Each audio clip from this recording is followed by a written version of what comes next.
Okay, we're now out the van and we're going to Pizza Express. This is the face I pull when I try and do a YouTube video on a Thursday night and it doesn't quite go to plan. So if you're new here, I'm Dan, I'm a doctor from London and I have a camper van that I've been converting with some help from other people over the last sort of 18 months. The van's called Gary and the plan for this video was to take you on a wild camp and then tell you about my time that I spent at Glastonbury in my camper van a few weeks before. All the good stuff. However, this video doesn't quite go to plan, so I'm going to have to do a voiceover, tell you a bit about Glastonbury whilst we watch me butcher this wild camp. I'm going to have to sort out how we're going to heat the food because actually the gas canister that I bought didn't fit, so I'm going to try and do a DIY fix of that. So weirdly, we'd had issues with the gas whilst we were at Glastonbury, so earlier that day I went out and bought the stuff to try and fix the situation, but as you'll see, it doesn't actually end up working. So just for context, this is a 2017 Peugeot Boxer L3 H2 that I've been kind of converting myself and then had some help with over the last 18 months. It's named Gary after my grandfather, who's helped quite a lot, especially in the early stages. And then in the later stages, when I started to realise that actually my DIY skills weren't very good and the project was absolutely massive, I got someone called Rob to do a bit more of a professional job, and we went and picked up just before Glastonbury. And you can see that in my last video if you're interested. Okay. There we go. This was the old one, and we couldn't use it because of that. So I just wanted to keep this in to show you how long it takes me to realise that I can pick up the gas canister. Do that. That was so stupid of me. Oh yes, it fits. So the irony is that actually all the stupidity is yet to come, and I just don't know it. So the plan was to do some gluten-free fajitas and then go drive down into Surrey and spend the night wild camping. I had to just pick up Charlotte from Tooting where we live, and then it's about half an hour drive from there. Going back through the footage, it does seem like everything actually went wrong on this trip. Uh-oh. Is it this? I don't know, can't do it. Literally it opens. Your son got it? Yeah. Oh my god. So let's talk about Glastonbury. So to get a campervan slot in Glastonbury, you do need to have a festival ticket before you can apply for a campsite ticket. And then once you do that, you need to buy another ticket, which was about £250, and that was for the week camping. I know people from Carney. From Carney? So once you've got your ticket, you then have 5 days of camping in the campervan fields, and we decided to go down on the Tuesday night very late, and that meant that we didn't really have to queue.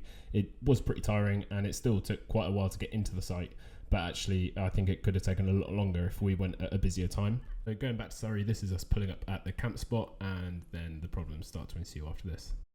Alright, you just got to let me know. It's on now. Okay, that's not good, is it? Oh dear, it's all going wrong. This is the first hurdle. This is honestly so painful to watch back. I mean, this is on.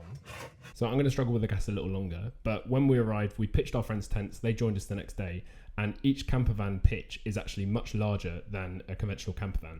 So I would recommend that you claim as much space as you can, pitch your tents, set up your awnings as soon as you arrive, whether that's in the day or the night, because you can make such a nice space with it. The actual campervan campsite is actually outside of the festival itself. Unlike the sort of regular punter ticket where you have to camp within the festival, we are camping outside and it's about a 20-minute walk. This does mean that you have to pass in and pass out and always have your ticket on you, but it also means that very few people actually walk through your camping space, and that makes the conditions, the toilets, everything so much nicer, as you'll see. We're going to have to go back to Tuesday. This is on. So Glastonbury itself, I'd worked there before, but actually being a punter is an unbelievable experience. I'd really recommend it in general to anyone, whether you're camping or in a campervan. I'd also recommend taking a day or two of annual leave and getting there nice and early before the music starts. There's so much that's going on at Glastonbury, and actually before the crowds get there, it's much easier to walk around and explore those things. Once the music started, you feel like you have to go and watch these big acts, and you feel like you're missing out if you do anything other than see the music. Campervan wise, we actually held up really well. The van isn't fully complete, and as you'll have seen in the video I released before this one, the water system was the main thing that wasn't quite finished. So we had a sort of makeshift grey water tank, and we did have a couple of floods and a couple of issues with that on occasion.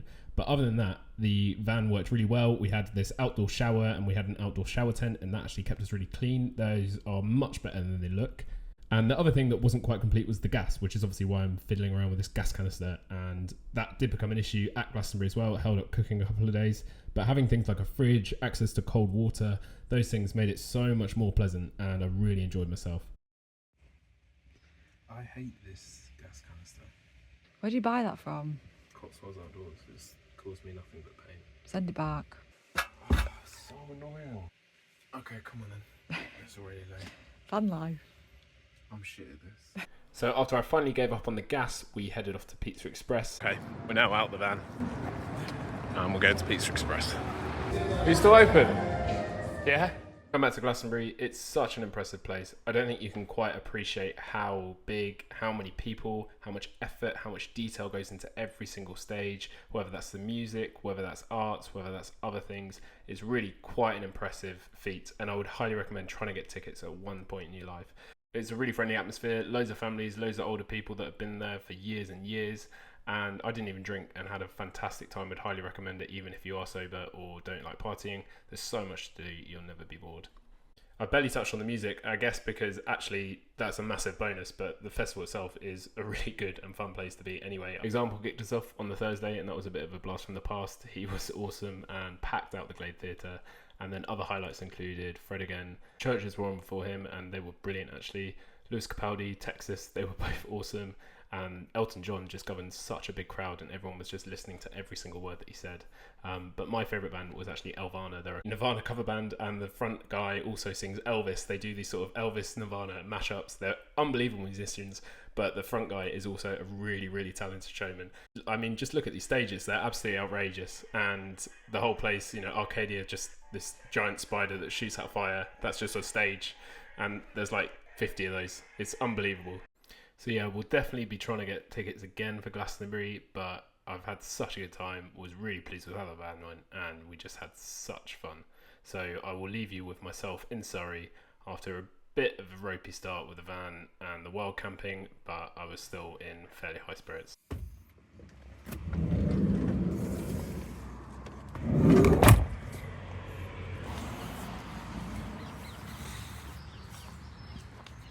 Alright, good morning campers. It wasn't the best night's sleep, to be honest. Quite a busy main road nearby, and for some reason just couldn't really get comfortable with the fact that I slept in the car park. We're gonna go drive, get a cup of tea, because I can't make one. That was a bit of a ropey debut stealth camp. We didn't have any gas, didn't manage to cook, but Pizza Express is pretty nice. And then finding a spot is actually quite hard. Yeah, it's not that comfortable pulling up somewhere with the intention to sleep there. So I didn't get the best night's sleep, but enjoyed it nonetheless. It's great to have a van finally. I didn't really mean to manifest sort of a Will's whereabouts kind of bloopers kind of thing on my first go, but it's actually harder than you think, all this camping stuff. There's a lot of moving parts, and I think as time goes on I'll get a bit better. This morning I've actually been quite busy. I've managed to fix partly the diesel heater. I just looked up the error, which was error 6, and essentially the fan just wasn't moving properly, and there's a couple of bits that are in the way. Hope you enjoyed that. I will be doing a few more of those, hopefully getting a bit better, but in the meantime, do me a massive favour, comment down below what you think and subscribe to the channel. Yeah, see you in the next video, and thanks for watching again. Cheers.